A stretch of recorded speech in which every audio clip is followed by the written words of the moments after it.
Olá, pessoal. Vamos dar continuidade ao estudo do nosso capítulo 9. Nós vamos ver hoje as sessões 7 e 8. E na sessão 7 abordam-se colisões elásticas em uma dimensão. Os objetivos da sessão 7 são os seguintes.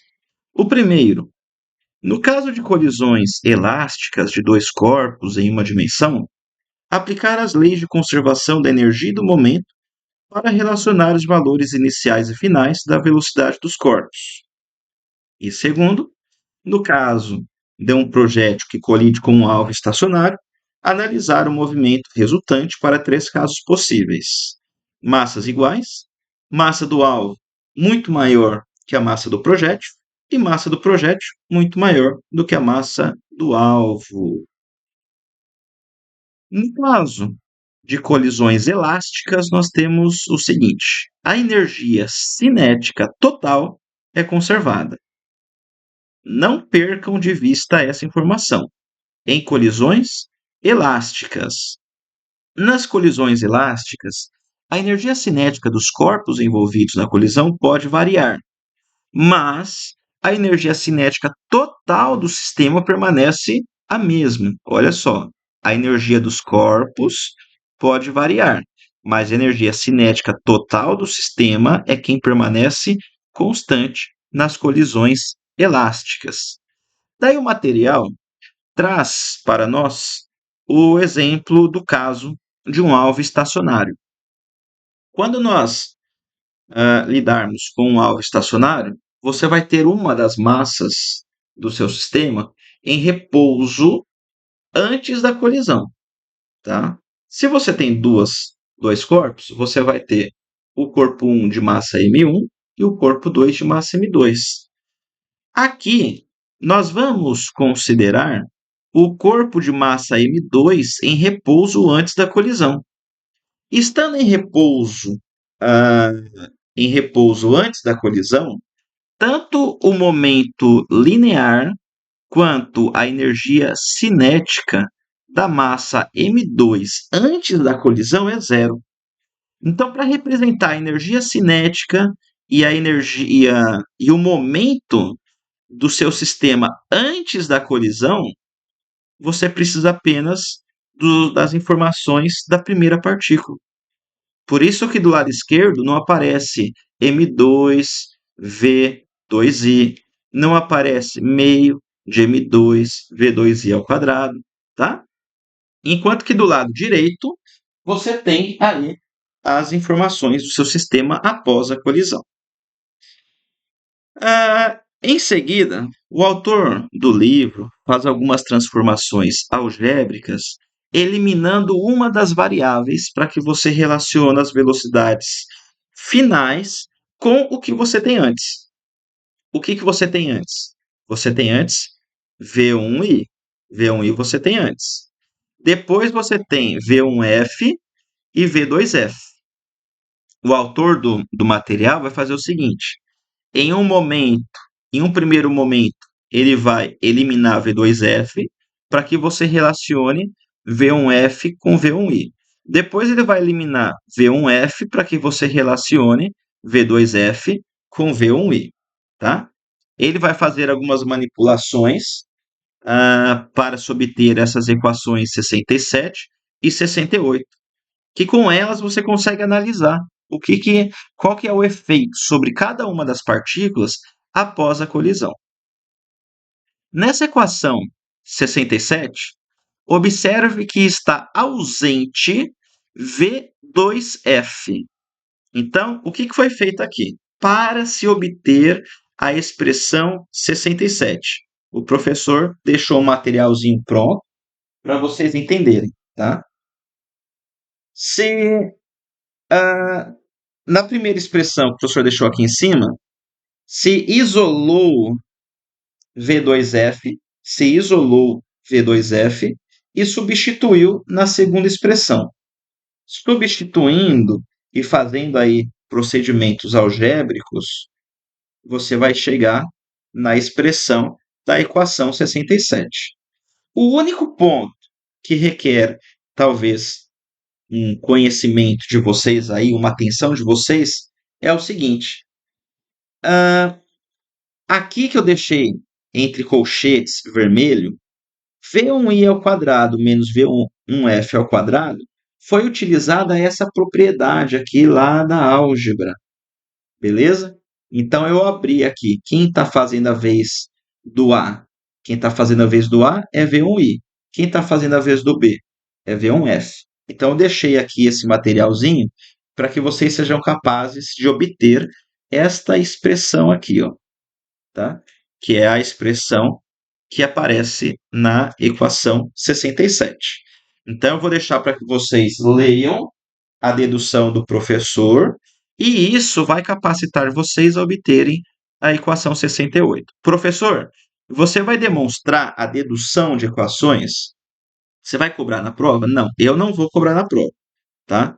Pessoal, eu não vou cobrar na prova. Mas já adianto uma coisa: você está fazendo licenciatura em física. Se você tem medo de conta, sinto muito. Você está no curso errado. Então, você tem que ter um certo gosto por isso, tá? Precisa gostar muito? Não, não precisa gostar muito, mas não pode ter repulsa. Então, eu deixei aqui para efeito de treino, tá? Isso é importante, tá? Eu não vou cobrar, mas é importante. O professor aqui não vai cobrar, vocês estão no primeiro ano. Quando vocês chegarem lá em Física 3, vocês vão ser obrigados a lidar com contas como essa. Aliás, contas mais complexas. Então já começa a treinar. Fechou? Então não vou cobrar, mas treino, tá? Pro bem da carreira de vocês. Continuando. Então, como resultados. Agora ele vai analisar o seguinte: olha só. Alvo pesado. Alvo pesado. Para o caso de um alvo pesado, o que é um alvo pesado? Um M2 muito grande. Para um M2 muito grande não, é maior, né? Você vai ter V1F igual a menos V1i. É como se o objeto batesse contra uma parede, né? Ó, se você tem M2 muito grande, o que acontece com o V2F? Não tem M2 em cima. O M2 está dividindo. Então, esse resultado aqui vai a zero. Beleza? Então, esse resultado vai a zero. Consequentemente, V1F será menos V1i. Então, o primeiro objeto ricocheteia com a mesma velocidade escalar. Se as massas forem iguais,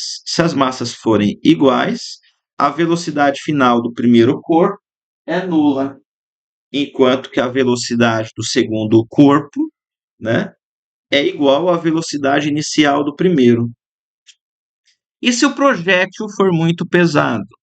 Aí você vai ter V1F igual a V1i, enquanto que V2F é igual a duas vezes V1i. O primeiro objeto continua com a mesma velocidade e o segundo objeto é arremessado com uma velocidade duas vezes maior. Tá? São deduções que você pode obter analisando essas massas aqui. Massas iguais, M1 e M2 são iguais, isso aqui vai dar zero, né? M1 menos M2, se os dois forem iguais, vai dar zero. No segundo caso, o, o projétil M2 é que é enorme, né? Sendo enorme, você vai ter, no caso aqui,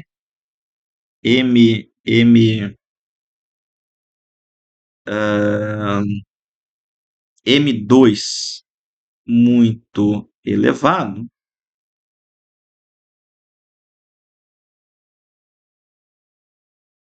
você vai ter no numerador prevalecendo isso, no denominador prevalecendo isso daqui, né? Então, você vai ter V1F igual a V1i. Você vai, entre aspas, assim, ó, o que está em cima vai ficar igual com o que está embaixo.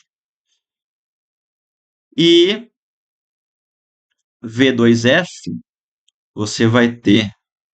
ah,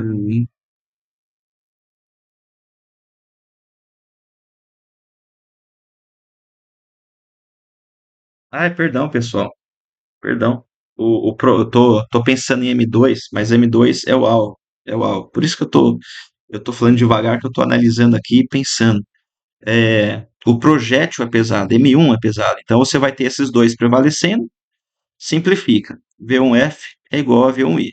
Depois, M1 é quem prevalece. Então você vai ter um M1 em cima e um M1 embaixo. Simplifica, fica 2 V1I, tá bom? Então, por meio da análise aqui das massas, você pode fazer essas deduções. Se o alvo também está se movendo, aí você tem que trabalhar com essa ideia que nós tivemos aqui, mas V2I não será zero, certo? Aí você vai ter essas relaçõezinhas aqui, tudo bem? Dica para se obter elas, o professor já deu. Teste 8. Qual é o momento linear final do alvo da figura 18 se o momento linear inicial do projétil é de 6 kg vezes metro por segundo e o momento linear final do projétil é 2 kg vezes metro por segundo no item A e no item B menos 2 kg vezes metro por segundo. No item C, qual a energia cinética final do alvo se as energias cinéticas inicial e final do projeto são, respectivamente, 5 e 2? As respostas. Hoje o professor está meio corrido aqui, vou apresentar as respostas. Vocês tendo dúvidas, vocês me perguntem, tá? Você vai ter no item A como resposta 4 quilogramas vezes metro por segundo. No item B, 8 quilogramas vezes metro por segundo. E no item C, 3 joules. Colisões em duas dimensões. No caso de uma colisão bidimensional em um sistema isolado, aplicar a lei de conservação do momento. Pessoal, tive que dar uma pausa aqui, então, recomeçando. O primeiro objetivo da nossa sessão 8 é, no caso de uma colisão bidimensional em um sistema isolado, aplicar a lei de conservação do momento a dois eixos de um sistema de coordenadas para relacionar as componentes do momento antes da colisão às componentes em relação ao mesmo eixo depois da colisão. O que vai mudar aqui? Vai mudar o seguinte: você vai ter que decompor, tá? Assim como você decompôs força lá no capítulo 5, se eu não me engano, 5 e 6, aqui você vai ter que decompor a velocidade para que você tenha V1x, V1y, V2x, V2y, né? Só que é V1x inicial, V1y inicial, aí você vai ter V2x final, V2x inicial, né? É inicial e final. Talvez tenha invertido aí. Beleza? E talvez essa seja a parte mais difícil de entender. Porque você vai sair de um problema bidimensional, decompondo as velocidades para dois sistemas unidimensionais e aplicar o que foi apresentado na sessão anterior. No caso de uma colisão elástica com um sistema isolado, aplicar a lei de conservação do momento a dois eixos para relacionar as componentes momento antes da colisão às componentes em relação ao mesmo eixo depois da colisão. E usar o princípio de conservação da energia cinética para relacionar as energias cinéticas antes e depois da colisão. Gente, de novo, é a mesma coisa da sessão anterior, você só vai ter o trabalho de decompor as velocidades, tá? Então, seguindo aqui. Aplicar a lei de conservação do momento aos dois eixos e aplicar a lei da conservação da energia para colisões elásticas. Está vendo aqui nessa ilustração? Vou dar um zoom aqui, tá? Como que vai ser o trabalho aqui? Ó, nós temos um alvo M2 que está em repouso e nós temos um projétil M1 que tem uma velocidade V1i. No caso, o projétil ele tem uma velocidade em x, então aqui você não vai ter que decompor nada em y, porque já está tudo em x. Só que a linha aqui, ó, de colisão com M2 vai fazer com que bata em M2 de ladinho. É como se fosse uma jogada de sinuca aqui. Aí você vai ter M2 indo em um sentido e M1 indo em outro sentido. Aí, a partir da colisão, você vai ter que projetar uma parte de V2F na vertical, uma parte de V2F na horizontal, e o mesmo vai valer para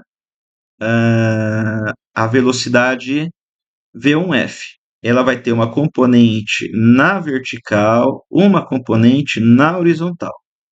Aí, então, você vai ter que lidar aí com essas projeções, tá?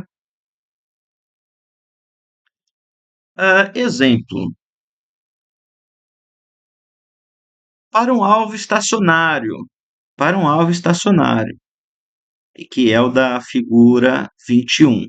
Veja que antes do sinal de igual, tanto em x quanto em y, para o momento, você não tem nenhuma informação a respeito de V2.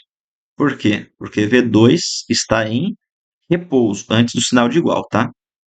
Ainda antes da colisão, note que no eixo X você tem a componente do momento M1V1i. Mas no eixo Y, você não tem componente vertical para a velocidade 1. Então é zero, certo? Então, ao longo do eixo Y, esse resultado após a colisão somado, né, vetorialmente falando, somado com isso daqui, vai ter que te resultar o momento que você tem todo no eixo X, M1, V1i, tá? Com relação à energia cinética, mesma coisa, você vai ter que se preocupar aí com componentes. Vai ficar com, perdão, não, você não vai ter que se preocupar com componentes, porque aqui você tem o módulo, tá? A energia cinética,